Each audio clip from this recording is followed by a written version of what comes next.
E.P. Thompson and the Althusserian locusts. An exercise in practical criticism. By Richard Webster. Unpublished, circa 1983. E.P. Thompson's The Poverty of Theory was published in 1978.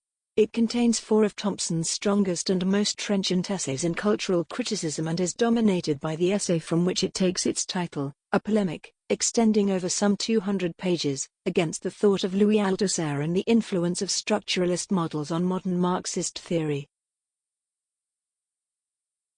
The extraordinary wealth, energy and vigor of this polemic cannot be conveyed by any summary. By its sheer power and by its political zeal and moral force it towers above any other work of cultural criticism or philosophical polemic which has been produced by any British writer for many decades. The rugged vitality of Thompson's political rhetoric has a strength which is reminiscent of Orwell and which conveys a political vision in some ways akin to his. The job of the thinking person, wrote Orwell in Whig and Peer, is not to reject socialism but to make up his mind to humanize it. Thompson has rescued that pronouncement from Orwell's own subsequent despair and placed it as the first item on the agenda paper of socialism. As the various committee meetings of socialism have wandered in their discussions from practice to theory, from the concrete questions posed by the nature and circumstances of ordinary men and women to the metaphysical discussion of abstractions, Thompson has not hesitated to rise from his seat and, holding aloft the agenda paper which has been neglected, to seize the chair from whichever self-appointed convener has assumed it and recall the meeting to order. In The Poverty of Theory he does so again. Because he does not hesitate to hammer upon the table, because he speaks with thunder in his voice, nearly all those present have shown at least signs of attending to him. There can be no surer indicator of the weight and significance of Thompson's voice within English Marxism than the appearance in 1980 of a book-length study of Thompson's ideas and influence written by Perry Anderson. It was Anderson who, in the early 1960s, so impressed the founders of the British New Left with his seeming intellectual fertility, his energy and his decisiveness that they, having reached in Thompson's words a point of personal, financial and organizational exhaustion, handed over editorial control of the New Left Review to him. This was in 1963. In the next few years those who had joined forces, sometimes at great personal cost, to construct the House of the New Left, woke up from their dream to find themselves outside the home which had once been theirs, looking in on a new young occupant whose pride in ownership was tempered only by his evident distaste for the unfashionable and vulgar manner in which the house had been furnished by its original occupants. It was not long before those who stood outside their old home saw the first fleet of intercontinental removal lorries roll in. Swiftly and with very little fuss the old furniture was trundled out. That battered well-used sofa with its William Morris cover went out with it, earmarked for the dust heap. The old kitchen chairs, which were hewn from oak and worked crudely so that a little humanity had stuck to their rough forms, were now considered unusable. The old pictures were taken down from the walls and most of the books were stripped from the shelves, packed into tea chests and loaded, along with the furniture, into the waiting container lorries. No sooner was the old furniture loaded up than was the new furniture carried proudly down the ramps of the same lorries. New steel and glass tables and chairs designed on the Bauhaus principle but purchased for the most part in Paris, were efficiently installed within the house, whose walls had already been replastered and painted in that uniform white beloved of the bourgeoisie. Only when the cantilever chair of mathematical catastrophe theory had been finally placed in position opposite the sofa of Althusserian structuralism and beneath the spotlight of Lacanian theory focused by Juliet Mitchell did the new occupants begin to feel more secure and a little more at home. Unpacking their habitat kitchen, they started to cook meals which contained little goodness and less meat but which were deemed all the better for that. Some few of those original occupants of the house who continued now and then to peer into its windows were impressed by what they saw. Withdrawing to their own establishments in provincial and university cities, they quietly ordered furniture from the same suppliers and had it delivered to their door by men wearing the white overalls of the same intercontinental removal firm. Others were dismayed and retired to a distance. One in particular, however, and this was Thompson, returned to berate the new occupants. Although the charges he laid against them were arrogantly rebutted, he refused to fall into the silence of deference or complicity. He returned again until eventually, in The Poverty of Theory, he produced a polemic of such power that it threatened to break apart even the newest and most gleaming pieces of intricately machined furniture contained within the usurped House of the New Left. It was at this point that the pattern of conflict changed. Perry Anderson, who had remained as editor of New Left Review throughout the years of change and removal, was, implicitly at least, one of the targets of Thompson's polemical fury throughout the poverty of theory. Over the past 15 years New Left Review and New Left Books had, in Thompson's words, issued, to the accompaniment of ecstatic presentations and theoretical heavy breathing, every product, however banal, of the Althusserian fabric, the poverty of theory. Yet when Anderson came to write his reply to Thompson, Arguments Within English Marxism, his tone was no longer that of arrogant rebuttal. Thompson was no longer accused, as he once had been by Anderson before, of paranoia and bad faith, virulent travesty and abuse or reckless falsification. Rather the tone was one of eloquent conciliation. It would be good, wrote Anderson in the very last sentence of his book, to leave old quarrels behind, and to explore new problems together.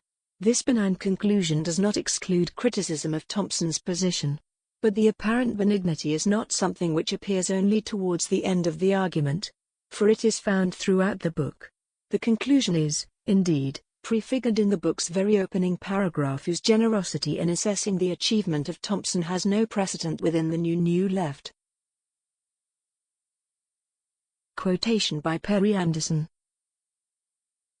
Edward Thompson is our finest socialist writer today, certainly in England, possibly in Europe.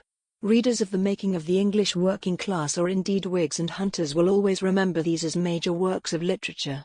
The wonderful variety of timbre and rhythm commanded by Thompson's writing at the height of its powers, alternately passionate and playful, caustic and delicate, colloquial and decorous, has no peer on the left.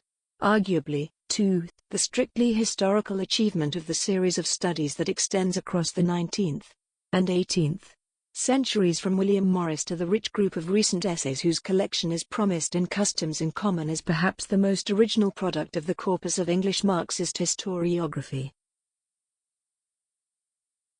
End of quotation by Perry Anderson. Anderson goes on to praise Thompson's historical writings both as militant intellectual interventions and for their contributions to the theoretical discussion of class consciousness, base and superstructure and utopianism. The claim on our critical respect and gratitude, then, is one of formidable magnitude and complexity, Anderson concludes. The transformation which has evidently been wrought in Anderson's attitude to Thompson is, on the face of it, a remarkable one. Yet if we inspect Anderson's text more carefully, we may note the failure of the terms of praise he chooses to accommodate the real nature of Thompson's achievement. The most unconditional praise is reserved for his capacity as a writer of English prose. It must be observed, however, that the description of two of Thompson's historical studies as major works of literature is a conveniently floating plaudit. Those who, like Thompson himself and many members of the original New Left, tend to see works of imaginative literature as representing the high watermark of cultural achievement, a brimming reservoir from which human, political and moral values can and should be drawn, will see Anderson's words as praise indeed.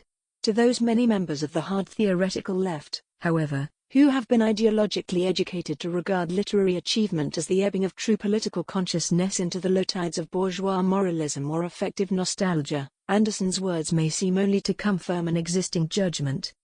There is the same dubiety of tone, which amounts to a form of seemingly deliberate equivocation, in the particular terms which are chosen to describe Thompson's prose. What is without doubt most striking about Thompson's literary style is, as I have already suggested, its power, its energy and its vitality. Yet is not on any of these qualities that the stress of Anderson's judgment falls. The word power is certainly used, but we are told that what Thompson's writing commands when it is at the height of its powers is something curiously abstract, a wonderful variety of timbre and rhythm. At this point Anderson slips into what we can regard either as a simple solecism or a logical error. For the statement which he makes has the same kind of logical status as that which would define a good general as one who can command his powers of leadership, or a train as a vehicle designed to transport empty carriages from one end of a railway line to the other. A less logically confused and more truthful characterization of Thompson's literary powers would see in them not the merely musical felicities of timbre and rhythm, but the power to command the full attention and the very hearts and minds of those who read his work. But this is not all. For the poetic and vernacular richness of Thompson's language and the sheer human vitality of his wit and imagery are themselves indivisible from his theoretical achievement. Indeed, they might be considered the most important part of it.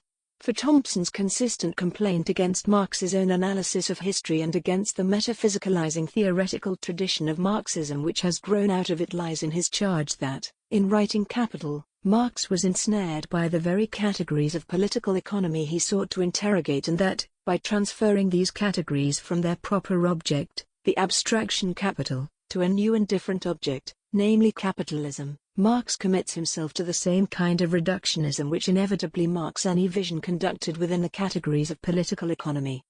This is because the whole society comprises many activities and relations, of power, of consciousness, sexual, cultural, normative, which are not the concern of political economy, which have been defined out of political economy, and for which it has no terms. Therefore political economy cannot show capitalism as capital in the totality of its relations, it has no language or terms to do this. Only a historical materialism which could bring all activities and relations within a coherent view could do this. The great deficiency in Thompson's political vision, which he has never shown any signs of overcoming either in his historical or in his more abstract writings, is to be found in his failure to supply, in conventional theoretical terms, the missing dimension of historical materialism which he indicates, something which could only be done by constructing, on an empirical basis, a systematic psychology of human behavior, richer and more nakedly revealing than any which psychoanalysis has dreamed of. But this deficiency is never tolerated as a pure lack. For the activities and relationships which have been defined out of political economy are never allowed to disappear. In one respect Thompson attempts to accommodate them in the large space he gives in his work to the category of human experience. It must be said, however, that the rather abstracted manner in which he massages, molds and stretches this highly ductile category leaves a lot to be desired. Sometimes the category itself is treated as a keystone on which a whole edifice of argument may be constructed. Here Perry Anderson's interrogation of Thompson seems just and his conclusion well-founded. Quotation by Perry Anderson. Can the concept bear such weight? Where does experience lead? What consciousness does it generate? What action does it inspire? No reply comes packaged together with it, alone. The word remains dumb before these questions. For explanatory purposes, the term is an ambiguous void. End of quotation by Perry Anderson. From Arguments Within English Marxism. But even if Thompson's discussion of experience fails in its own terms, the dimensions of human nature which are traditionally defined out of many varieties of Marxism, still find a place in his work. For his very prose embodies them. This is not to say that Thompson always avoids the kind of mechanical and metaphysicalizing language which characterizes the mystificatory theories of his intellectual opponents. Indeed, Thompson is all too easily lured up into the very rarefied atmosphere of abstraction against which he inveighs. But as a polemicist, Thompson is at his most effective when his language remains rich and concrete. Then, in the complexity of his metaphors, the resonance of his allusions, the intimacy of his voice, and the ordinariness of his diction, all human life is, as it were, touched and affirmed. At its strongest, what Thompson's prose affirms is what any rigorously theoretical Marxism implicitly denies: the depth, subtlety and complexity of the human imagination and of human nature itself, that uncharted continent within which alone the determining forces of our physical and economic environment can operate, and whose exploration and systematic mapping must precede any attempt to define those forces in theoretical terms. The rich literary medium of Thompson's work, whether as a historian or a theoretical polemicist, cannot be divided from the message which it carries, for it is itself a part of that message, perhaps even the most weighty and significant part. Yet it is precisely this aspect of Thompson's achievement which Anderson, having referred to it in the opening paragraph of his book with all the appearance of generosity and real appreciation, signally fails to engage within the body of his argument. Implicitly it is defined out of Thompson's achievement as intellectually insignificant and eclipsed by the real theoretical issues. In his book Anderson thus proceeds, carefully with level-headed calm and sometimes with great accuracy, to diffuse a bomb which never even threatened to explode, stopping frequently to display to curious onlookers the barbarous logic contained within the mechanism of the bomb.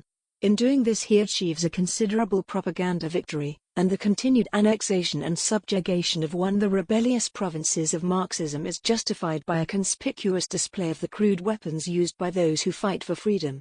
The real human aspirations and the real human energies which power that struggle are ignored, however. Indeed, there is a failure to grasp even their very existence, their potency, and the fact that their revolutionary power will endure whatever repressive measures are taken against them has, by its very human obviousness, escaped detection by all the refined surveillance forces employed in Perry Anderson's argument. Thus, although Anderson deals perceptively both with Thompson the historian and Thompson the political philosopher, he does not deal with Thompson the poet. Because Anderson is insensitive to the manner in which language operates, he does not only fail to respond to the real strengths of Thompson's position, he also, perhaps more seriously still, fails to identify the most significant weaknesses in that position and to trace the line of the radical fracture which runs through Thompson's thought and which is most clearly visible not at the level of theory, but at the level of language. As a tactical maneuver within the corridors of British Marxism, Anderson's book is a great success. As a thoroughgoing critical assessment of Thompson's thought, it is a complete failure. What I have called Thompson's poetry does not, for the most part, appear in the form of that painful abstraction which we have become accustomed to recognizing as poetry. It is usually found restored to the ordinary body of human speech and human communication from which our culture has conjured it to rise in spirituality. When Thompson resists the lure of metaphysics, it will often be found as a part of the very substance of that body. It is meshed into the sinew of his sentences, it beats in the rhythm of his phrases, it contracts powerfully in the muscle of his polemic. Very occasionally, however, it does appear in a more conventional, more easily recognizable form. In an open letter to Leszek Kolakowski, during the course of a discussion of Stalinism, Thompson quotes Kolakowski's own warning about the consequences that have followed when one messianic hope becomes the unique governor of life, the sole source of moral precepts and the only measure of virtue. He goes on to cite what he describes as the crude lines of a poem of his own, found among his notes for 1956. In reality, the lines are not crude. Or if they are, their crudeness is only that of the human strength which they carry within them. The poem is in praise of hangmen. Quotation from the poem. How can we other than honor that man who undertakes this social trust? Since someone must, how much more honor then to all those dedicated men who saved society by rope and calumny? So giving honor, we who moralize necessity with slats of sophistry erect a gibbet of the intellect, and from its foul and abstract rope suspend all social hope, until with swollen tongue morality herself is hung, in whose distended dedicated eyes all honor dies. End of quotation from Thompson's poem, In Praise of Hangmen. The power of this poem may be found in the manner in which a specific historical and political predicament faced by European Marxists as a result of the Soviet invasion of Hungary is imagined in terms of a metaphor which draws on some of our most intimate and powerful emotions. That metaphor also, however, serves to dramatize one of the fundamental conflicts of our culture. For the official doctrine of our culture maintains that the intellect and the body are opposed just as they are in the image of the hanged body which lies at the center of Thompson's poem. According to the same official doctrine, our powers of reason and of intellect tend to be seen as the source of moral judgment, and this view is enshrined in Christian tradition, where the origin of sin has frequently been located in the inability of the intellectual will to command the body and its appetites. Chastity, one of the great Christian virtues, derives its name from the belief that reason should purify the body and its concupiscence by chastising it.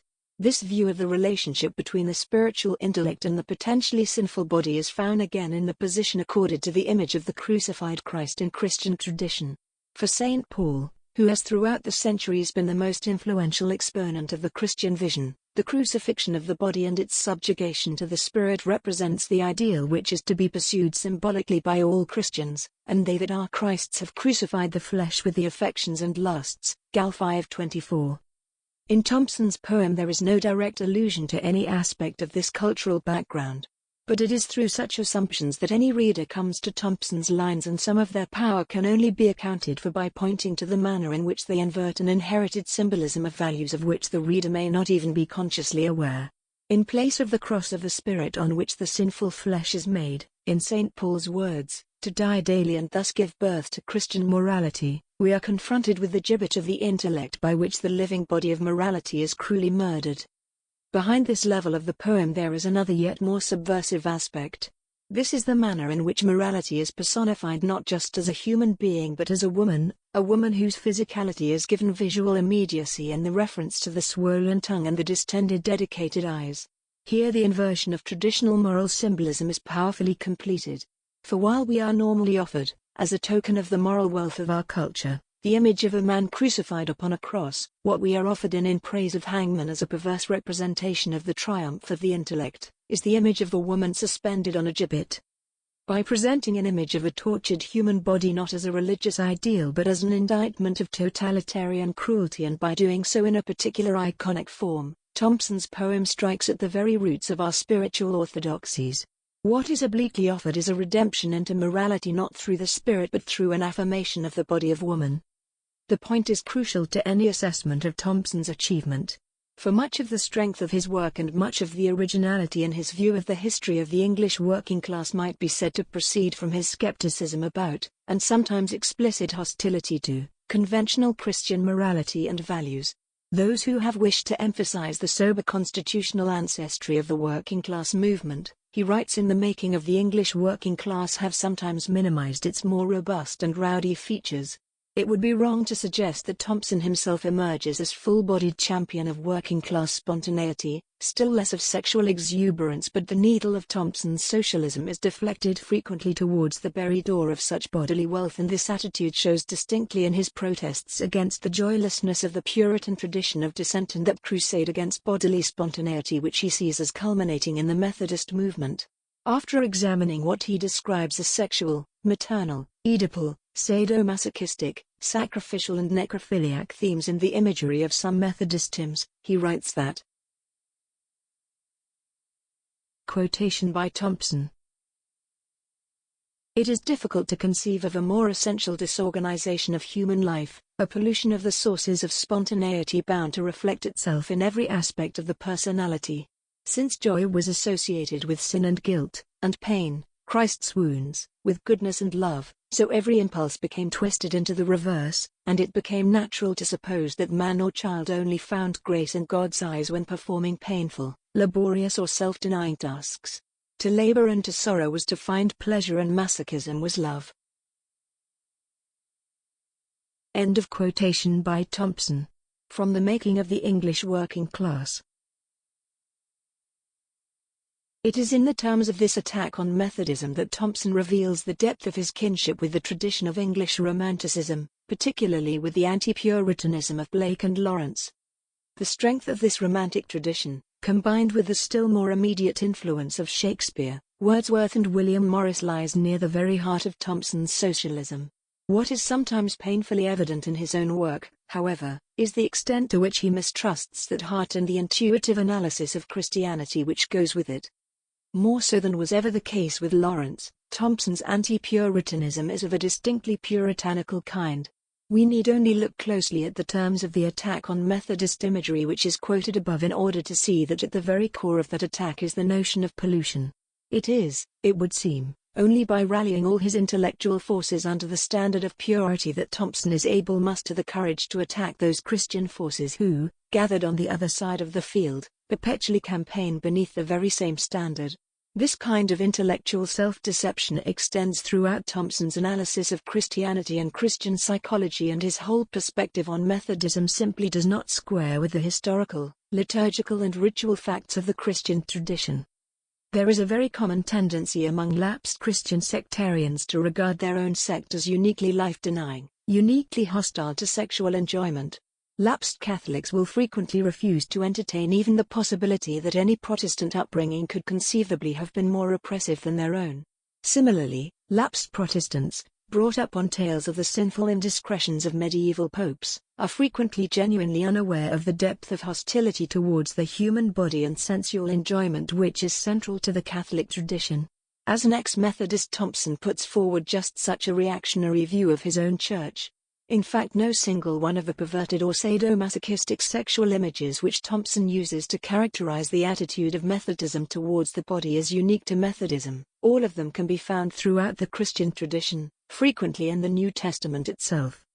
When Thompson writes of Methodist child-rearing practices that the psychological atrocities committed upon children were terribly real to them, there is obvious justice in the remark. It must still be suggested, however, that what was historically distinctive about Methodism was not so much the degree of hostility towards the body which was shown in principle as the manner in which forms of rigorous discipline once reserved for an elite were now thrust downwards and brought to bear on classes where licentious exuberance had previously been tolerated, in some circumstances at least. What is perhaps most significant about Thompson's attack on the perverted eroticism of the imagery of Methodist hymns is that in it he singles out for special opprobrium the very aspect of Methodist liturgy which preserves, albeit in an abstracted form, something of the sensual ritualism of Roman Catholicism. Thus, under the guise of attacking Methodism's sexual Puritanism, what he actually attacks are those few last glimmerings of sexual and sensual enjoyment which Methodism manages to preserve within its ordinary forms of service. Ultimately, it would seem, it is not the perversion of sexuality in Christian imagery which disturbs Thompson but the fact that sexuality should be present at all. To Thompson's rational dissenting conscience, Methodism itself comes to be seen as an emotional excess, a new form of decadent popery to be dismissed in primarily post-Protestant terms as psychic masturbation. The attitude is by no means uncommon and is perhaps best summed up in some words of John Updike: "Alas, we have become in our Protestantism more virtuous than the myths that taught us virtue, we judge them barbaric, in Satanism." Partly as a result of the historical fantasy he secretes within his map of Methodism, Thompson is able to sustain a much larger historical myth. For by concentrating his attention on a small enclave of extreme Christian asceticism and pressing down hard as he draws its boundaries, Thompson tends to localize a feature of Christianity which is in fact universal. As a result, he seems again and again to underestimate the extent to which sexual and emotional Puritanism is present both in the entire intellectual and religious tradition which leads up to the Reformation and, more significantly still, in those various secular ideologies by which Christianity was succeeded after the 19th century. It is as though, carried away in the immediate excitement of parricide, Thompson ceases to notice both the numberless hosts of his father's ancestors and the enduring and sometimes intensified Puritanism of his father's other rebellious sons, brotherhood with whom still lies at the very core of his own identity. All this is part of the complex intellectual and psychological background to Thompson's original decision to join the Communist Party in 1942 and his enduring intellectual commitment to the cause of Marxism since that time. Yet for all his ostensible secularism, Thompson has remained very much a Methodist driven by all the emotional fervor and a good deal of that sensual, almost Laurentian romanticism which, intellectually, he has frequently seemed to repudiate. Buckled within the intellectual armor of Marxism, Thompson's heart has never ceased to beat.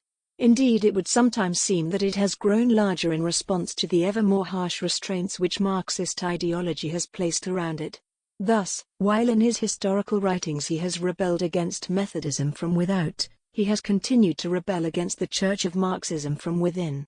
At times that rebellion has been so radical that he has seemed rather like an atheist bishop, a man who remains a member of his church because only by drawing on the deep security conferred by such membership can he find the confidence to attack the doctrines of that church, a man who, because of the poverty of the alternatives which exist, cannot bring himself to exchange communion within a church for truth outside it.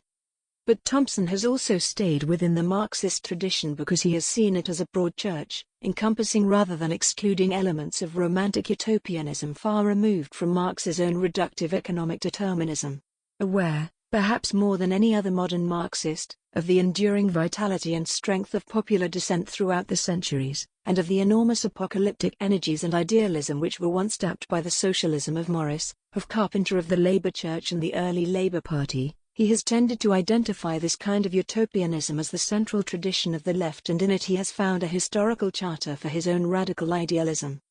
So Thompson has remained as a rebellious democratic radical within a party which has tended constantly to harden into ideological totalitarianism. When, with the Soviet invasion of Hungary in 1956, others left the Marxist cause, Thompson remained to play a leading part in the democratic opposition within the Communist Party.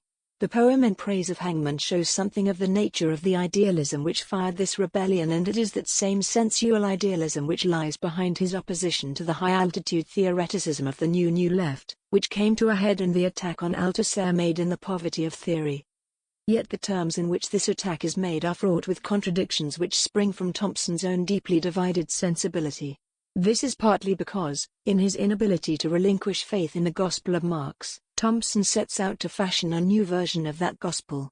So, just as many Christians construct for themselves a Jesus who bears little relation to the ascetic, fundamentally authoritarian moral idealist who is portrayed in the New Testament, Thompson constructs a Marx that might have been who bears very little relation to the ascetic, fundamentally authoritarian idealist philosopher who emerges from Marx's own writings. He is able to carry through this strategy of self-deception only because of his own involvement with and lingering commitment to just the kind of abstruse metaphysical philosophizing which has always been part of the Marxist tradition and which characterizes above all the theories of the very figure against which Thompson's polemic is directed, Louis Althusser. The result is a complex intellectual, psychological and ideological knot. A rebellion which seems at times to have all the strength of a shaft from the heart is again and again taken over by the head and twisted into forms no less abstractly abstruse and logically void as those which Thompson sets out to criticize, so that Thompson emerges simultaneously as the utopian radical he avowedly is and as a structuralist in spite of himself. It is here that we must return to consider what I have called Thompson's poetry. For, as I have already suggested, it is at the level of language that his painfully fractured sensibility shows most clearly. One small but significant example of the manner in which Thompson's language betrays his own cause occurs during a passage in which he condemns the abstractionist mysteries of Althusser's idealism. Quotation by Thompson. One stands astounded in this inverted world of absurdity, and yet its magic transfixes those minds which stray within, unless they come in under arms and under the discipline of criticism. Common sense will do them no good. Every visitor is searched at the frontier and stripped of that. Enchanted minds move through humorless, visionary fields, negotiate imaginary obstacles, slay mythical monsters, humanism, moralism, perform tribal rites with the rehearsal of approved texts. So that is where we are. One more astonishing aberrant spectacle is added to the phantasmagoria of our time. It is a bad time for the rational mind to live. For a rational mind in the Marxist tradition it is a time which cannot be endured. End of quotation by Thompson. From The Poverty of Theory. The opening metaphor shows Thompson at his masterful best. For the conceit which is developed in it, namely that what has been created by Althusserian theory is an imaginary totalitarian state, controlled by an elite and policed by officious border guards, is not simply a rhetorical device, it contains a good deal of psychological truth as do the images of archaic magic and epic quests by which it is developed. What Thompson shows here is that when language is used vitally and imaginatively, metaphor becomes an analytic tool, or at the very least a means of reaching behind the surface appearances of phenomena to draw out their inner psychological substance. Yet this linguistic vitality and sensitivity is not maintained in the way the argument is continued. The whole phantasmagoria which Thompson describes is the direct result of an attempt to abstract rationality from life and experience and enthrone it as an autonomous entity. As he himself observes, this process leads again and again to the displacement of men and women and their complex relationships by pale abstractions and grey reifications. Yet so erratic is Thompson's attention to language that he goes on to draw the conclusion that it is a bad time for the rational mind to live. The point may be a small one, but it is nevertheless important. For Thompson's choice of words here betrays just the kind of laziness which we cannot afford to indulge. He commits at the level of language the very crime which he castigates at the level of theory. It is not a bad time for the rational mind to be alive. The rational mind has never had it so good. It is a bad time for imaginative human beings to be alive. Rational minds like divine souls belong to precisely that universe of Cartesian and theological assumptions which Thompson implicitly claims to have left behind. The point is important because a large number of Christian and Cartesian assumptions will be found secreted throughout Thompson's metaphorical language, and again they tend to take over. We tend no longer to realize how serious such a desiccation of language is for any intellectual culture. Because we live in a puritanical culture, we castigate fiercely those errors which are committed at the level of logic and indulge those errors which are committed at the level of metaphor, as though metaphor is something that can be had on the side without anybody remarking upon it. But metaphors are not, as Thompson suggests at one point in The Poverty of Theory, merely the sauce and condiments of theory.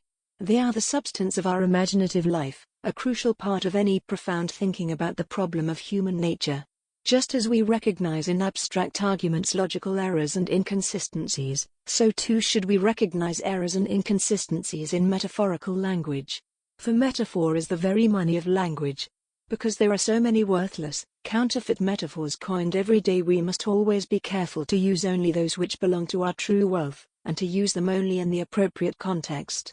To the extent to which we lose the capacity to discriminate between true and counterfeit metaphors, to that extent do we debase our currency and betray ourselves into cultural insolvency. The most striking extended metaphor in The Poverty of Theory is the one which conjures up a vision of the locust desolation of Althusserian structuralism. Quotation by Thompson. A cloud no bigger than a man's hand crosses the English Channel from Paris, and then, in an instant, the trees, the orchards, the hedgerows, the field of wheat, are black with locusts. When at length they rise to fly on to the next parish, the boughs are bared of all culture, the fields have been stripped of every green blade of human aspiration. In those skeletal forms and that blackened landscape, theoretical practice announces its discovery, the mode of production. Not only substantive knowledge, but also the very vocabularies of the human project: compassion, greed, love, pride, self-sacrifice, loyalty, treason, calumny, have been eaten down to the circuits of capital.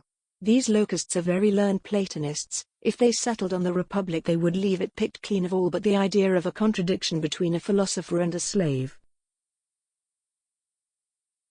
End of quotation by Thompson.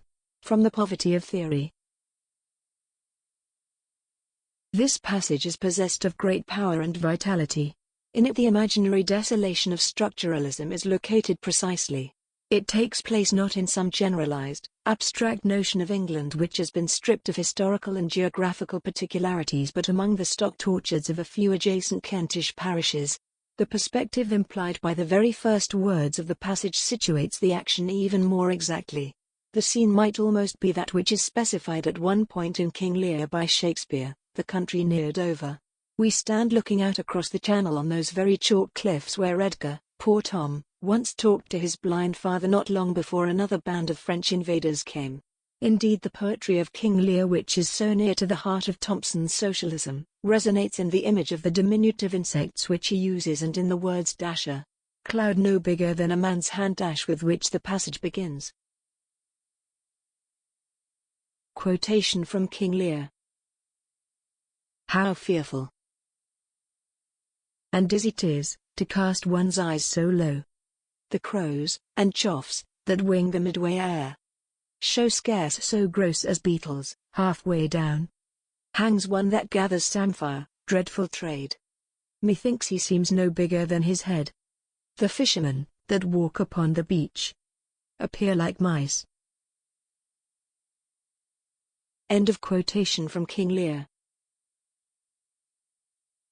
Behind that specific literary resonance there is another more general association. The enumeration of trees, orchards, hedgerows and the field of wheat, followed as it is by a reference to a parish boundary, evokes the whole history of the English landscape and its enclosure. Through this again there speaks a tradition of love for that landscape. That tradition is part of a parochial, provincial and insular culture. To use these words, however, is not to criticize or repudiate that culture. For these words, which are so often abusively misused, express nothing but psychological and geographical truths. We live still in parishes, in provinces, upon an island. Our identity is forged and strengthened in the idea of nationhood. It is part of the great strength of Thompson's socialism that he has never renounced the Englishness of his own political vision. Quotation by Thompson. This, if I am honest, is myself, my sensibility. Take Marx and Vigo and a few European novelists away, and my most intimate pantheon would be a provincial tea party, a gathering of the English and the Anglo-Irish. Talk of free will and determinism, and I think first of Milton. Talk of man's inhumanity, I think of Swift. Talk of morality and revolution, and my mind is off with Wordsworth's Solitary. Talk of the problems of self-activity and creative labor in socialist society, and I am in an instant back with William Morris. End of quotation by Thompson. From The Poverty of Theory. But the Englishness of Thompson's vision is not unmarked by conflict. Marx in this case is not an exception which proves the rule, he is an exception who is the rule. In spite of the appearance of cultural nationalism, Thompson has always remained proudly committed to Marx's conception of socialist internationalism and has always appeared to underestimate the weakness of internationalism as a political ethos. Here the surer and more realistic political vision is that of Orwell. Quotation by George Orwell. One cannot see the modern world as it is unless one recognizes the overwhelming strength of patriotism, national loyalty. Christianity and international socialism are as weak as straw in comparison with it. Hitler and Mussolini rose to power in their own countries very largely because they could grasp this fact and their opponents could not. End of quotation by George Orwell. From England, Your England. Thompson in many ways seems to be that kind of political thinker who can find the confidence to express his national identity only in the security offered by embracing a supranational ideology. One might compare the relationship of Polish or Irish nationalism to Roman Catholicism.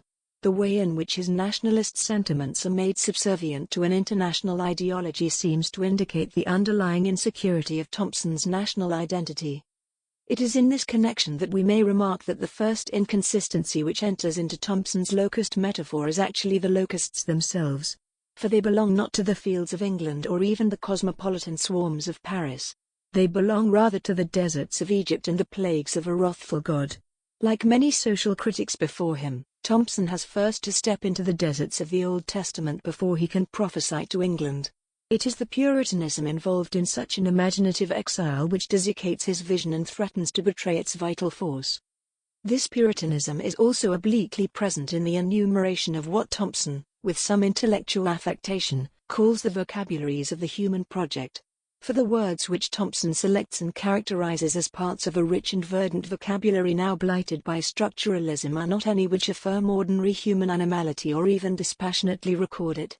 They are value-loaded words already blighted with Christian Puritanism.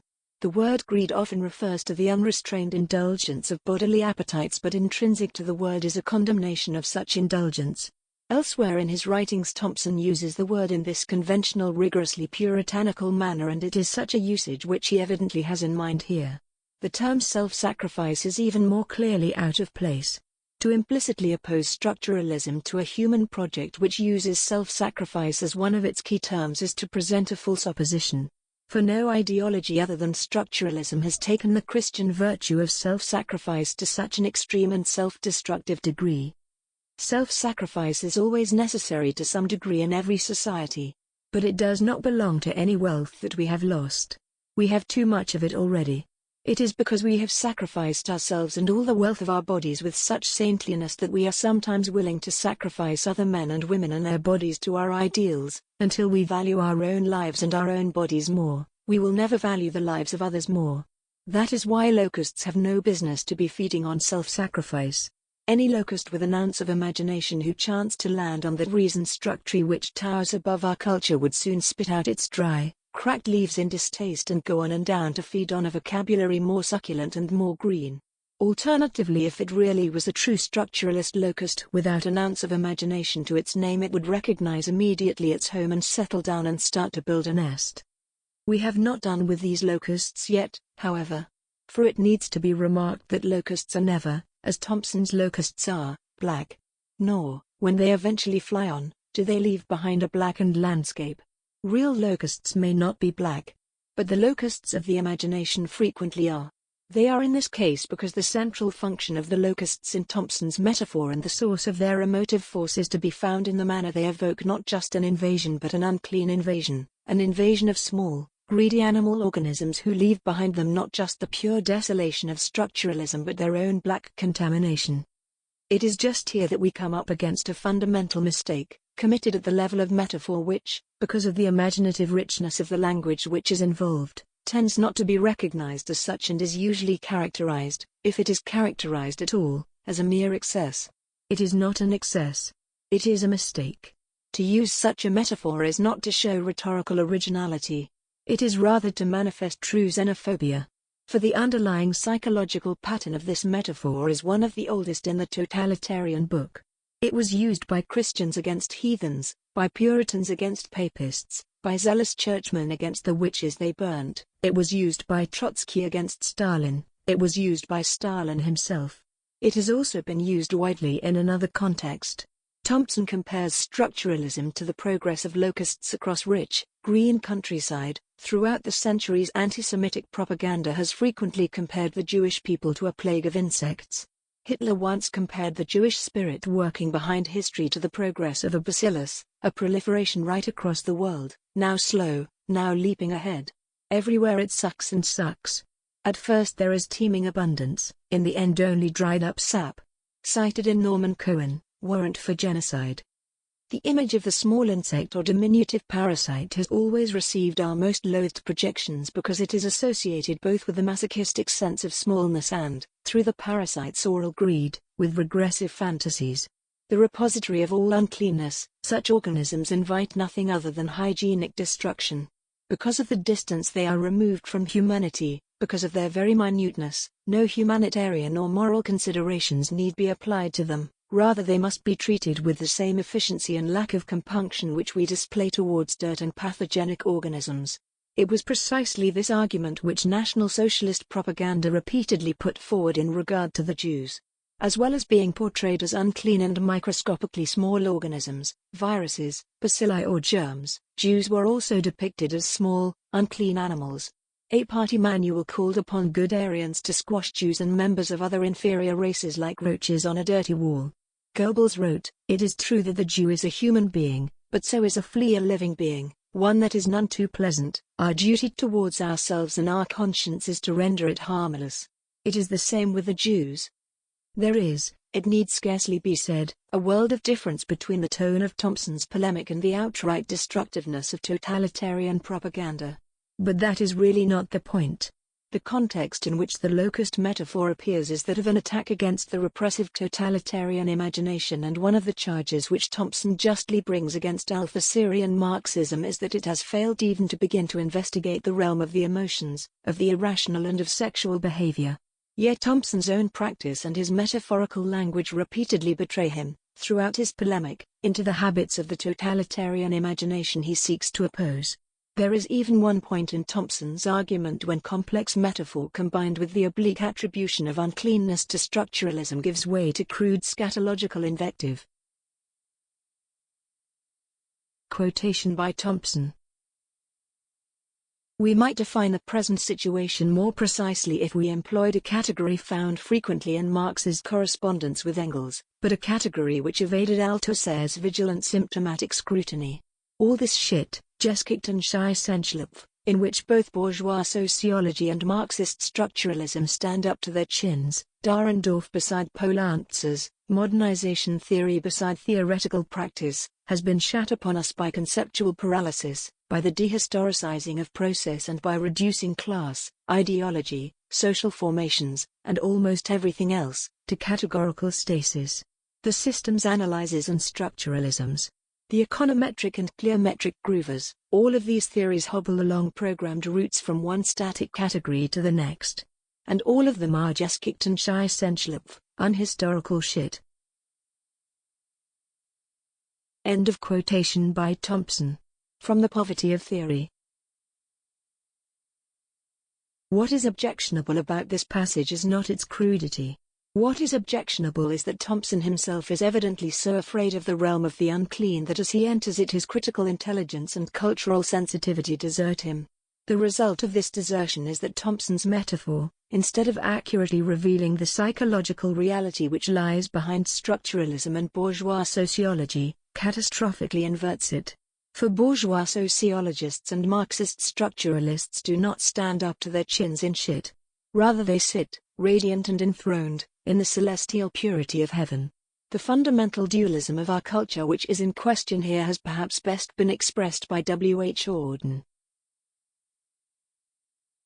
Tommy did what his mother told him, until his mind was split.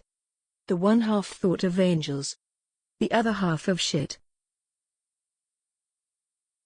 End of quotation by W.H. Auden. Structuralism, as I have argued elsewhere, is on the side of the angels. Lacking their intellectual purity, ordinary men and women belong to the other category of Auden's dualism, a category to which Christian doctrine long ago consigned them on account of their unseemly carnality. Cf. Paul in Philippians 3:7-8, I count all things but loss for the excellency of the knowledge of Christ Jesus my Lord, for whom I have suffered the loss of all things, and do count them but dung, that I may win Christ, and be found in him. It is because of this normally unrecognized content that the most despised of all our unclean categories needs to be treated with a great deal more care and respect than is normally given to it. In failing to do this, Thompson commits again one of the most ancient of errors, one which belongs above all to unreasoned political or sectarian intolerance. Thompson's usage of shit is derived directly from Marx, as B himself explains. It might also have been derived from another totalitarian thinker, from one of the many passages of bitter scatological invective which Hitler directed against the Jews. That Thompson himself cannot discriminate between the rhetoric of democratic socialism and the rhetoric of totalitarian Puritanism is a mark of the true poverty of our theory. It is also a mark of the most dangerous and widespread form of provinciality or insularity. This insularity has nothing to do with national frontiers, and it does not depend on the existence of sea-girt shores. It is an insularity of the imagination, an insularity by which all Puritan cultures are afflicted. For to the extent to which we have allowed ourselves to drift with the strong tides of cultural orthodoxy, we have effectively marooned ourselves and our imaginations upon an island of purity. Any immigrants into that island who bring with them traces of sensual vitality are summarily arrested and repatriated to be locked up within that distant realm known as the obscene. But it is here that the imagination takes over and returns to our shores under the cover of darkness what we send from them by day and in the full light of reason. For if we reject our emotions and our sexuality as obscene, and if we cannot admit to ourselves the extent and rigidity of our own Puritanism, then we will project both our own rigid purity and the sense we have of our own inner uncleanness onto an imaginary enemy. Thus Hitler imagined the Jews not only as small, unclean organisms but also, simultaneously, as pure, repressive, and manipulating parents, the very incarnation of the pain of conscience. Thus Thompson imagines structuralists as black locusts feeding upon our wholesome life, leaving their dark stain upon our countryside, and at the same time repressing us with their rigid structuralist purities. About this, the most dangerous form of insularity, we have been warned before by D.H. Lawrence. Quotation from The Reality of Peace, 1936. We are not only creatures of life and virtue. We are also alive in corruption and death. It is necessary to balance the dark against the light if we are ever going to be free. From our bodies comes the issue of corruption as well as the issue of creation. We must have our being in both, our knowledge must consist in both. The veils of the old temple must be rent, for they are but screens to hide us from our own being in corruption.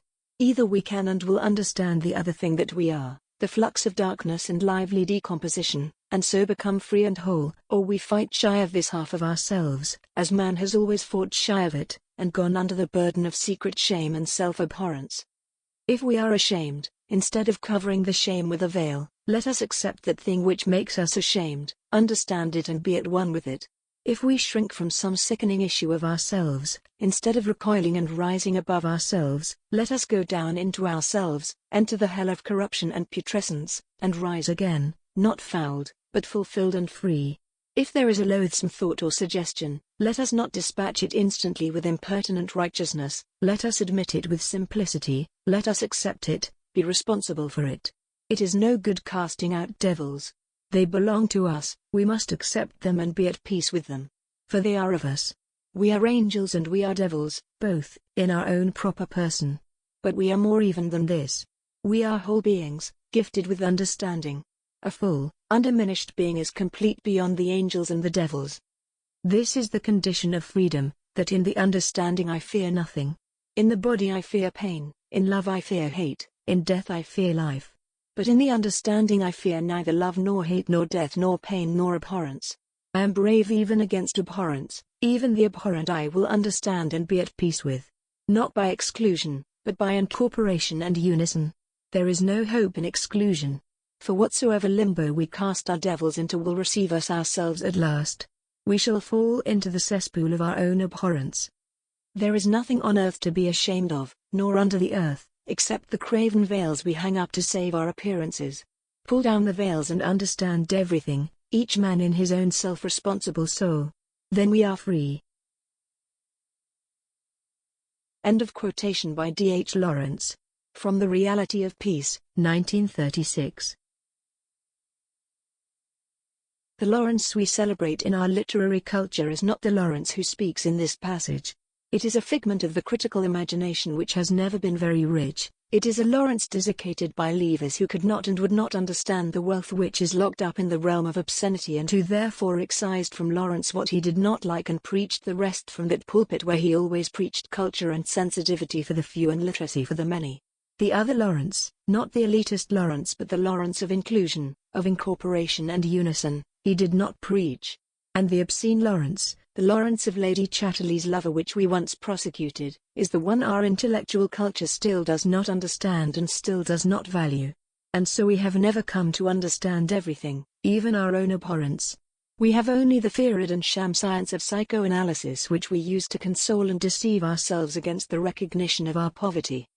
Part of the strength of Thompson's The Poverty of Theory comes directly from his recognition of the extent to which the orthodoxies by which our intellectual culture is governed tend to deny the reality of affective behavior and experience. But this lack will not be filled merely by lamentation or by reverent and prayerful repetition of the sacred terms affectivity and experience.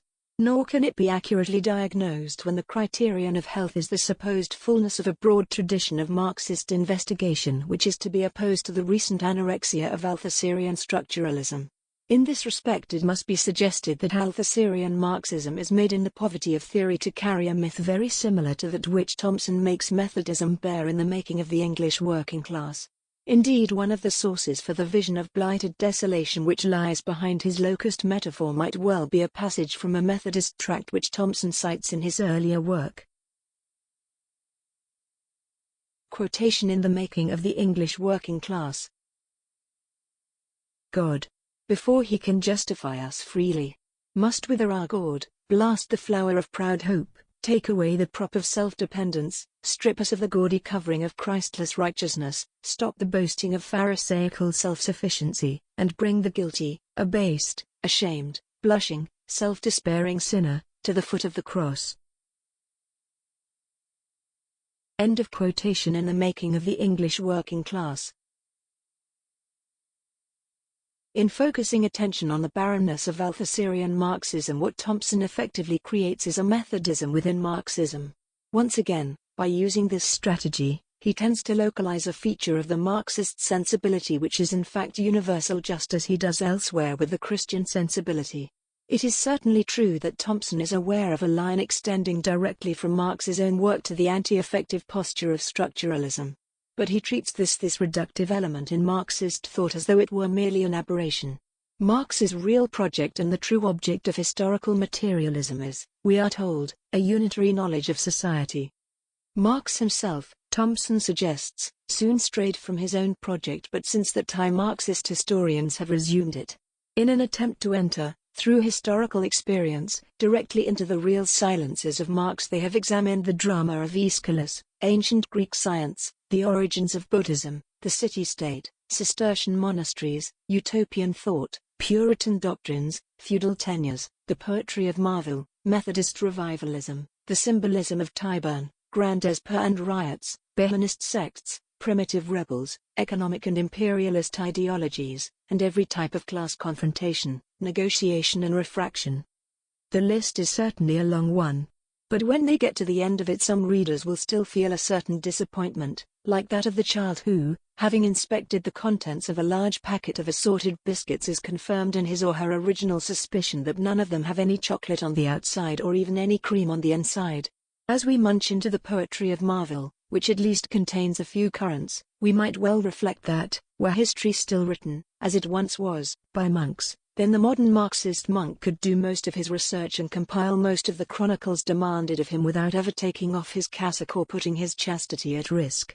For carnal temptations have not been strewn thickly in his path.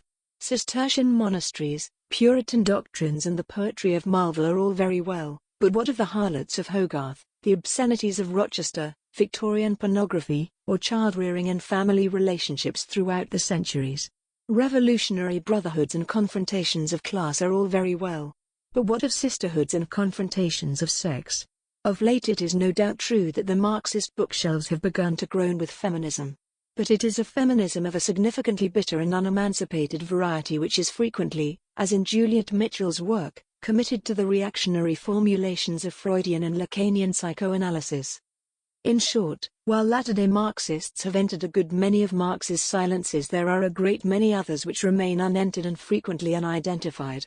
Indeed, to the larger part of human experience the Marxist sensibility has continued to stand in a relationship not of curiosity but of fear. Above all, whatever professions of feminism or permissiveness they may have uttered, most Marxists continue to find relationships between men and women profoundly disturbing. For this reason these relationships are either mystified or passed over in silence as one of the components of history which, because it is subjectively invisible, must be objectively irrelevant. The historian and philosopher Raji Collingwood once wrote that irrational elements, the blind forces and activities in us, which are part of human life, are not parts of the historical process. This agrees with the practice of most historians, and it is that practice which extends like an unbroken reef beneath the shimmering surface differences of bourgeois and Marxist history. It is this fact that makes Althusser into an indispensable figure in the mythology of modern broad church Marxism. For it is by standing at Thompson's side and gazing into the barren deserts of Althusser's thought that the contemporary Marxist may strengthen the shaken conviction he has in his own fertility. It is by looking out into the Arctic wastes of structuralism that Marxists belonging to a broader tradition may convince themselves that the glimmer of warmth in their own hearts is really a fire burning brightly. It is by running their hands over the cold and massive links in the cruel chains of logic by which Althusser binds men and women, that they may reassure themselves that the leather thongs in which they are themselves bound are but the necessary tackle and harness work of freedom. It is by contemplating the extremes of Althusser's totalitarian reductionism that they may preserve their most cherished illusion, that Marx himself was not the true messiah of such totalitarianism. Because it succumbs to, and indeed largely creates this mythology, the polemic in the poverty of theory is not simply flawed but broken. The essay still has something of the grandeur of a colossus, but far from being, as it presents itself, an exercise in radical social philosophy, its underlying imaginative substance belongs to a conservative tradition of cultural criticism. The pattern of cultural evangelism which it follows, in which ills internal to a particular cultural and intellectual tradition are projected onto external enemies, is very clearly present, for instance in Matthew Arnold's Culture and Anarchy. At the very heart of the Arnoldian vision there is a subtle and self-deceiving cultural anti-Semitism according to which many of the ills of 19th-century society were to be accounted for by the extent to which the sweetness and light natural to Hellenism has been overpowered by a recrudescence of the Jewish spirit which Arnold referred to, amid disclaimers, as Hebraism. As Arnold made Hebraism responsible for the mechanical reductionism against which he inveighed, so Levis was later to shoulder what he called technologico-Benthamites with responsibility for the same sin. But to say that our intellectual culture is afflicted by Hebraism or by technologico-Benthamites or, as Thompson would have it, by the locust desolation of Althusserian structuralism is to miss the point. For as I argue elsewhere, what our culture is afflicted by is what our intellectual tradition is itself largely composed of, the forms and beliefs of Christianity and Platonism, and of that ascetic self-contempt which is our inheritance from them. That tradition is not one which any plea of atheism or materialism can ever make external to us, for it is a tradition inscribed in our identities. It is the tradition into whose shape our heads and hearts were molded when we were children. Because of this it is not the manner in which others oppress us and exploit us and squander the wealth they extract from us that must be the primary concern of any true historical materialism. It is the manner in which we oppress and exploit ourselves and the reason why we refuse to draw upon that wealth which, so long as we remain the owners of our own bodies, we will always legally possess.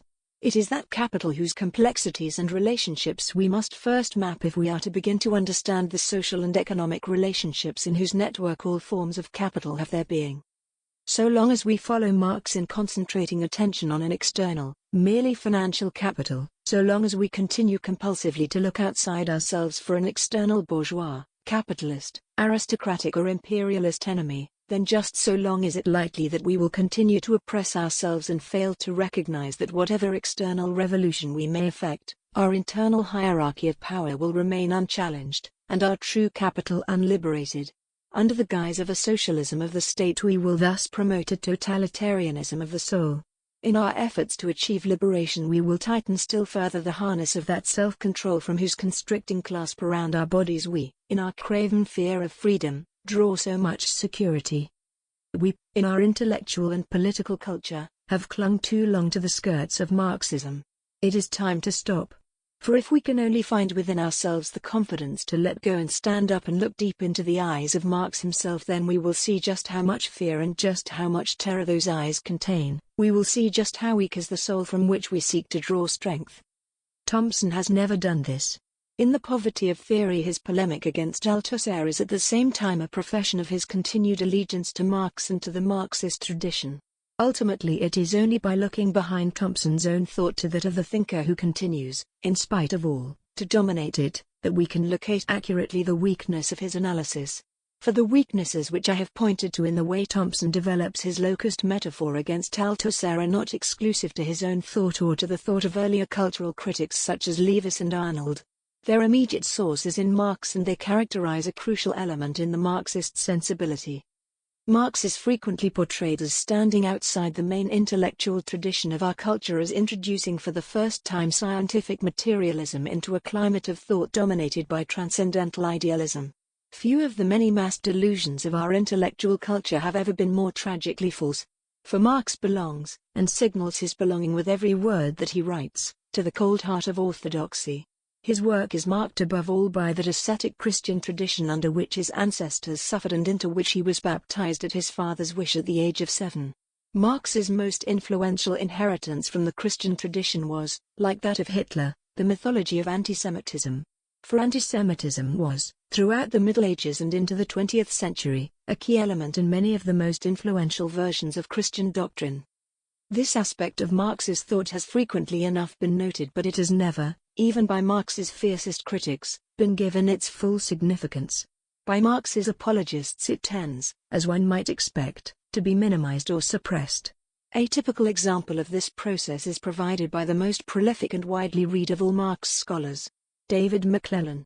In his book Marx Before Marxism, McClellan claims that, in spite of the many fulminations against the Jews contained in Marx's correspondence and his essay on the Jewish question, that Marx was not an anti-Semite. Among the reasons that he gives are that Judentum, the German word for Judaism, had the derivative meaning of commerce, and it is this meaning which is uppermost in Marx's mind throughout the essay. Judaism has very little religious, and still less racial, content for Marx, and it would be little exaggeration to say that this latter part of Marx's review is an extended pun at Bauer's expense. We may presume that these words were written in the spirit of scientific inquiry. This does not stop them, however, from having all the mysticism of religious faith.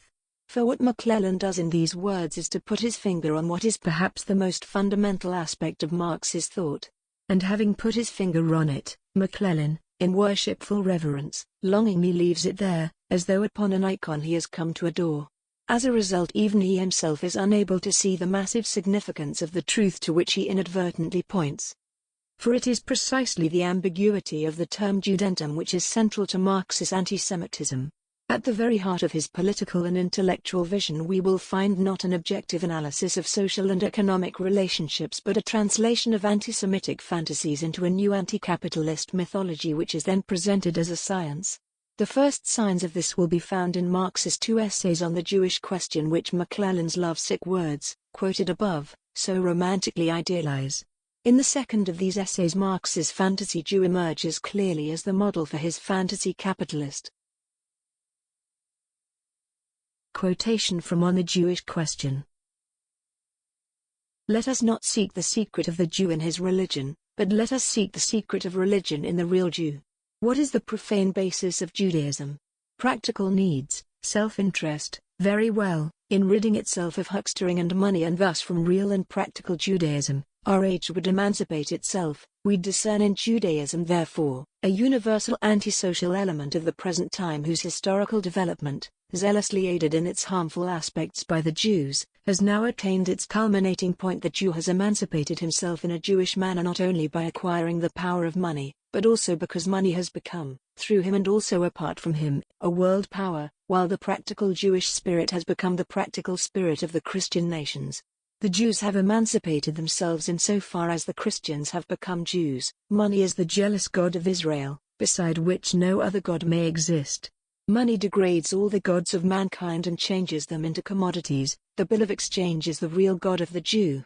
His god is only an illusory bill of exchange. Christianity issued from Judaism.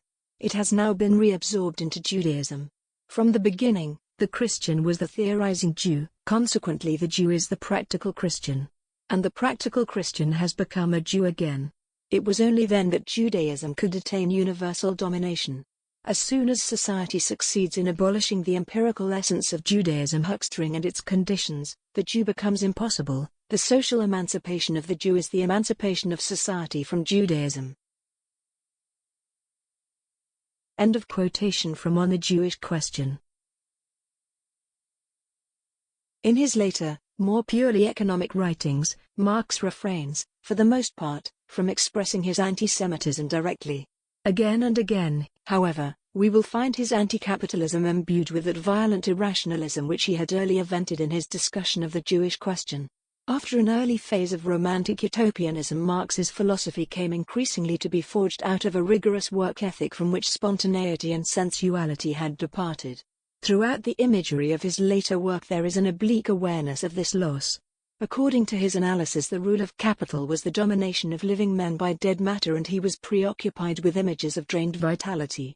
Increasingly Marx relied on his labor theory of value. Yet the manifold deficiencies of this theory suggest that it fascinated Marx not because of its explanatory power but because of the fantasy structure he secreted within it. Marx's passionate identification with the proletariat went hand in hand with a vision of the capitalist class as contemptible and greedy parasites feeding not simply on the surplus value produced by the workers but on their very vitality. Something of the compulsive nature of Marx's preoccupation with this theme is evident in the following passage from Capital. Here life is pumped out of the worker and used to vitalize a Frankenstein-like monster, fecund and limitlessly self-reproducing, created by the capitalist. Quotation from Capital. By transforming money into commodities which form the material elements of a new product or serve as factors in the labor process, and by incorporating living labor power with their dead substance, the capitalist transforms value, past labor, objectified labor, dead labor, into capital, into self-expanding value, into a monster quick with life, which begins to work as if love were breeding in its body. End of quotation from Capital, Chapter 5. The reference to the incorporation of vitality into dead substance also suggests the pattern of anxiety we find in the ancient mythology of the vampire. In another discussion of surplus value, Marx uses the image explicitly. Quotation from Capital. Constant capital, the means of production, considered from the outlook of the creation of surplus value, exists only to absorb labor, and, with every drop of labor, to absorb a proportional quantity of surplus labor. Insofar as the means of production fail to do this, their mere existence involves a negative loss to the capitalist, seeing that, during the time when they lie fallow, they represent a useless advance of capital. The prolongation of the working day beyond the limits of the natural day, its prolongation into the night, acts only as a palliative. It can never more than partially slake the vampire thirst for the living blood of labor. End of quotation from Capital, Chapter 8. The image of the capitalist as a greedy parasite recurs at the end of the same discussion, incorporating this time a quotation from Engels. Although the worker who sells his labor to the capitalist may believe that he is a free agent, he will find, writes Marx, that, in fact, the creature sucking its blood will not loose its hold so long as there is a muscle, a nerve, a drop of blood to be exploited. The indulgence of such vivid metaphor is something which Marx allows himself but rarely, and its function is evidently more than simply rhetorical or decorative. Indeed, the potency of the notion of the capitalist as a greedy suckler on wealth he had appropriated is demonstrated by the fact that the same theme was frequently used in socialist propaganda.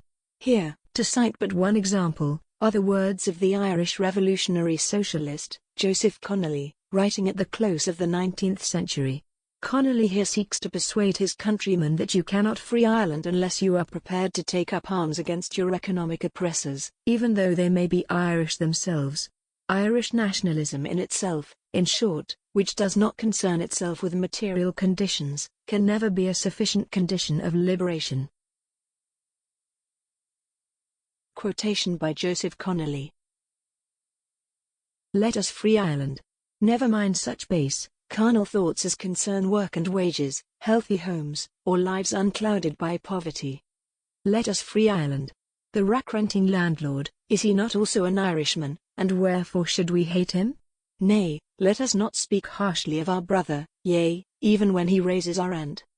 Let us free Ireland. The profit-grinding capitalist, who robs us of 3/4 of the fruits of our labor, who sucks the very marrow of our bones when we are young, and then throws us out in the street, like a worn-out tool when we are grown prematurely old in his service, is he not an Irishman, and mayhap a patriot, and wherefore should we think harshly of him? Now, my friend, I also am Irish, but I am a bit more logical. The capitalist, I say, is a parasite on industry, as useless in the present stage of our industrial development as any other parasite in the animal or vegetable world is to the life of the animal or vegetable upon which it feeds. The working class is the victim of this parasite, this human leech, and it is the duty and interest of the working class to use every means in its power to oust this parasite class from the position which enables it to thus prey upon the vitals of labor.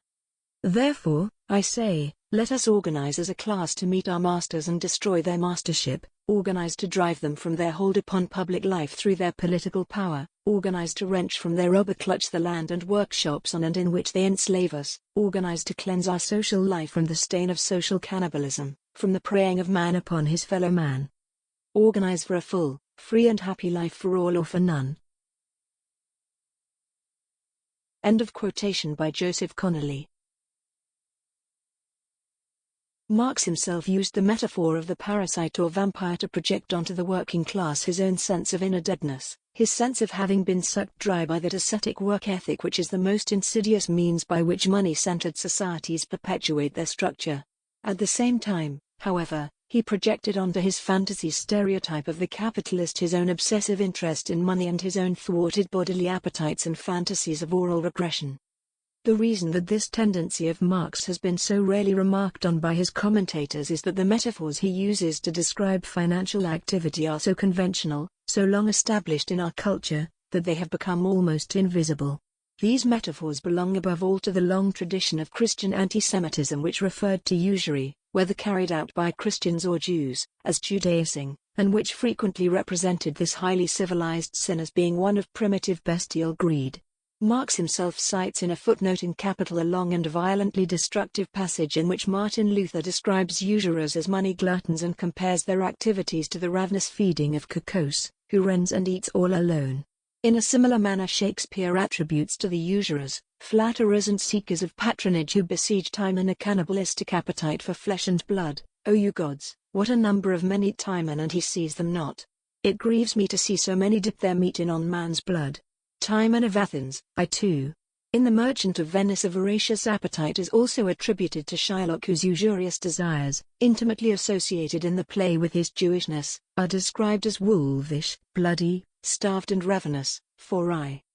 The habit of portraying economic activity by the use of oral metaphors, combined with a defamatory caricature of Jewish financial astuteness, strengthened the tendency to depict Jews as parasites, feeding on the substance of the body in which they lodge.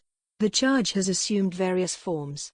Hegel maintained that Jews could survive only by being physically dependent, and by leading an animal existence that can only be obscured at someone else's expense.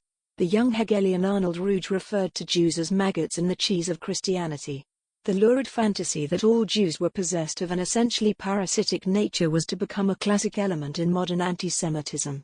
A characteristically vivid formulation of the idea was that of the Russian anti-Semitic propagandist, Jacob Braffman: "The Jew is a parasite. Take him away from the organism in which, and at whose expense he lives, place him instead upon a rock, and he will die." It was this tradition of modern political anti-Semitism, one which had grown directly out of Christian anti-Semitism, which Marx directly inherited. It was a tradition whose rhetoric was already ideally suited to expressing the violent resentment of a proletariat continually exploited by the eternal and triumphant will of the capitalist, who seemed to survive all insurrection. Quotation. Even though the rage of the people sometimes flares high against the eternal bloodsucker, it does not in the least prevent him from reappearing in a few years in the place he had hardly left. How greatly he has sinned against the masses in the course of the centuries, how he has squeezed and sucked their blood again and again. End of quotation. The words might almost be those of Marx. In fact, they are Hitler's in Mein Kampf, and the eternal bloodsucker is not the capitalist but the Jew. Hitler and Marx shared the same anti-Semitic inheritance and used the same metaphors to characterize a comic activity as parasitic plus. Where Marx diverged from Hitler was in the manner he translated traditional anti-Semitism into a more universal anti-capitalism, systematizing and rationalizing the violent hostility to a limited class of people which anti-Semitic fantasies contained. This he did with such extraordinary energy and such diligent and sometimes illuminating scholarship that he succeeded in deceiving himself and continues even today to deceive his modern followers. Above all, Marx inadvertently succeeded, by secreting traditional anti-Semitic fantasies within a new and ostensibly scientific ideology, in creating a political philosophy which ultimately proved to be ideally suited to promoting a revolutionary cause to a people who had been traditionally governed and manipulated by Tsarist anti-Semitism. The fantasies by means of which the government regimes have retained their precarious hold over the nation, now, in Lenin's Russia, were used to feed the hearts of those who rose to overthrow their government. Because the displaced anti-Semitism which underlies Marxist ideology is essentially a capitalist phenomenon, it was an inevitable consequence that the revolutionary forces it marshaled should end by preserving, and indeed intensifying, the psychology of totalitarianism and the mentality of imperialism. It is this tradition of essentially repressive anti-capitalism which E.P. Thompson, after all qualifications and reservations have been counted, continues to endorse. If at times there are elements in that tradition which he appears to be blind to, then it is perhaps because of the degree to which he shares that Puritanism which was responsible for so much of Marx's own blindness. For asceticism remains deeply etched into the very foundations of Marxist theory, an asceticism more arid and more joyless than that of any conventionally religious Puritan. At one point in his writings, Marx even treats the activity of prayer as a form of indulgence. In a discussion of Robinson Crusoe's experiences, he writes, "Of his prayers and the like we take no account, since they are a source of pleasure to him, and he looks upon them as so much recreation." Capital, Chapter L. The remark may well contain an intended irony. But nevertheless it is characteristic not so much in its attitude towards religion as in its attitude towards pleasure. Marx was quite simply unable to attribute real significance to any part of human nature which might be held to belong to the realm of pleasure. More clearly than that of any other modern thinker, his biography betrays the fundamental dissociation of our culture. For Marx was a compulsive and knowledgeable student not only of economics but also of pornography and erotica. The two worlds were always kept rigidly and guiltily apart. If Robinson Crusoe's prayers were inconsiderable because of their pleasurable nature, then so much more so were passion and sensuality. Marx's economic theory, his rigid millenarian socialism and his philosophy of history all bear the marks of that riven, dissociated view of human nature which Marx, as a romantic utopian, had once himself described and which he had attributed to the alienating effects of capitalism. The result is that profoundly money-centered socialism which was Marx's legacy to the modern world, a legacy which has been eagerly claimed, bitterly fought over, and quarrelsomely divided by many men and women who, living as in capitalist societies, have been conditioned to restlessly accumulate the very kind of poverty which Marx, through his writings, sought to distribute. It is one of E.P. Thompson's peculiar distinctions as a socialist that, while standing within the tradition of Marxism, and while perpetuating in his own writings many of the weaknesses of the Marxist sensibility, He has done as much as any living English socialist to keep alive an alternative tradition of radical dissent and at the same time to keep alive an aspect of British socialism which once beat strongly but which now, sometimes, seems scarcely to beat at all. "Oh, that the socialist movement of today," wrote Philip Snowden in his autobiography in 1934, "could recapture the spiritual exaltation and religious faith of those early years." Writing in 1982 in his pamphlet Beyond the Cold War, Thompson looks forward to the time when just such religious energies might be unleashed again in a political movement. "The crisis which has now come about as a result of Cold War strategies," he writes, "can be met only by a summoning of resources to a height like that of the great religious or political movements of Europe's past." These words reach back beyond the money-minded, property-centered, wage-watching socialism which has long been the customary fare of the radical left in Europe. They might well be related back directly to the days of which Snowden talks and set alongside some words which Keir Hardie wrote in The Labour Leader in January, 1893. Quotation by Keir Hardie. "For a time it seemed as if the Labour movement would founder on the rocks of materialism. Bread and butter politics were in the ascendant, and men spoke and wrote as if bread and butter were the end and the means. This, however, was only the surface aspect of the movement. The teachers and the prophets of the 19th century, Thomas Carlyle, Joseph Mazzini, Walt Whitman, John Ruskin, Alfred Tennyson, and William Morris, taught far otherwise, and their influence has been silently, yet forcefully, leavening the minds of men. The great message of their deliverance has been the elevation of the spiritual side of man's being, showing how all material things are but useful in so far as they serve to aid in developing character." End of quotation by Keir Hardie. The 19th century tradition to which Hardie refers is one with which many other names might be associated, above all Charles Dickens, whose novels, for all the traces of social conservatism which they reveal, exercised an incalculable influence on the early labor movement, and also Edward Carpenter, who was largely responsible for introducing Thoreau and Whitman into socialist thought, whom Tolstoy described as a worthy heir of Carlyle and Ruskin and whose writings occupied a central position in English culture for 30 years. It is this broad socialist tradition which Thompson, both in his historical writings and his political essays, and above all through his championship of William Morris, has struggled to keep alive and to use in order to leaven the minds of modern socialists. If some of Hardie's more curious choices, Whitman and Tennyson, for example, do not figure in Thompson's thought, then other names might be put in their place, William Hazlitt and perhaps even, as I have suggested already, D.H. Lawrence. The result is still a vision and a scale of aspiration and social hope which is politically broader and historically deeper than that of practically any other modern socialist thinker. It would still be quite wrong, however, to suggest that this broad tradition could ever offer a radical alternative to Marx's philosophy of society.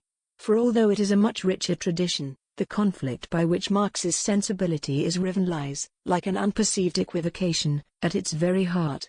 We may see something of this in the words of Keir Hardie which I have quoted. For these words perpetuate what is perhaps the most fundamental error in the theory of human nature which has been bequeathed to us by Christianity. The assumption which lies behind Hardie's advocacy of spiritual deliverance is that the concern with money and bread and butter politics exclusively is something which belongs to the corrupt material realm of the body, and that it is only by transcending this realm that true socialism will be instituted. If this were indeed the case, then we would long ago have created a socialist utopia and had heaven here on earth. For it is this view which was promulgated by the anti-acquisitive argument which is central to New Testament Christianity, which was preached and embodied in legislation throughout the Middle Ages, and which has continued to occupy a central place in Christian doctrine to this day.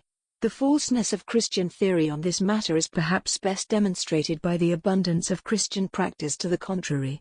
In fact, no religion other than Christianity has been more closely and sympathetically associated with the development of capitalism, not only, as Weber and Tawney have argued, in the post-Reformation era, but also in the pre-Protestant Roman Catholic Church. Christianity has always presented itself as a religion offering spiritual wealth conditional upon material poverty. In fact, however, it is a religion which, in its evangelical pursuit of bodily poverty, has again and again created a compulsive need for material wealth. It is a religion which, by seeking to invest and multiply that form of negative capital known as guilt, and thus promote a sense of inner debt, has constantly driven its converts to redeem themselves from that sense of debt, and in doing so to underwrite the uncertainties of divine grace with the more solid securities of material advancement, career prestige and social distinction.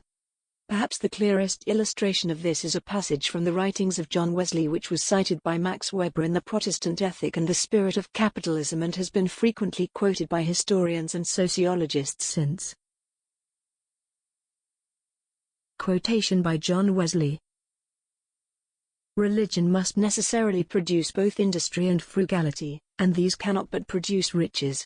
But as riches increase, so will pride, anger, and love of the world. The Methodists in every place grow diligent and frugal, consequently they increase in goods.